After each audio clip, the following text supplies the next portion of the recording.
नमस्ते, स्वागत है आपका एनबीयू हिंदी के इस नए वीडियो में, जहां हम न्यू जीएसटी 2.0 के बारे में बात करेंगे।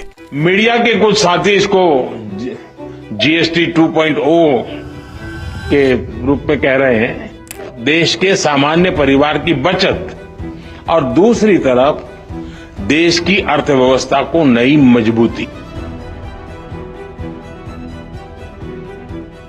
भारत में हाल ही में जीएसटी में बड़े बदलाव किए गए हैं, जिन्हें जीएसटी 2.0 का नाम दिया गया है।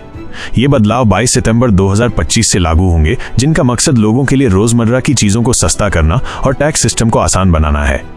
पहले जो जीएसटी के 4 स्लैब 5%, 12%, 18%, 28% थे, उन्हें घटाकर अब सिर्फ 2 मुख्य स्लैब 5% और 18% कर दिया गया है। ये जीएसटी के इतिहास का एक बड़ा सुधार है, जिससे टैक्स की गणना और उसका पालन करना दोनों सरल हो जाएंगे।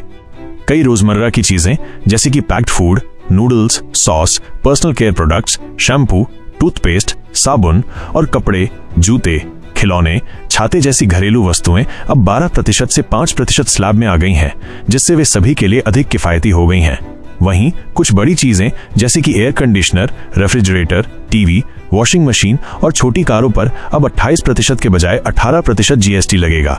इससे ये महंगे सामान भी आम लोगों की पहुंच में आ गए हैं। कुछ खास चीजें जैसे कि रोटी, पराठा और पैक्ड पनीर को जीएसटी से पूरी तरह मुक्त कर दिया गया है।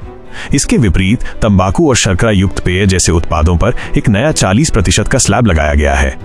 इन सुधारों में एमएसएमई, सूक्ष्म, लघु और मध्यम उद्यम के लिए जीएसटी पंजीकरण को 30 दिन से घटाकर सिर्फ 3 दिन करना और निर्यातकों के लिए स्वचालित रिफंड की सुविधा भी शामिल है।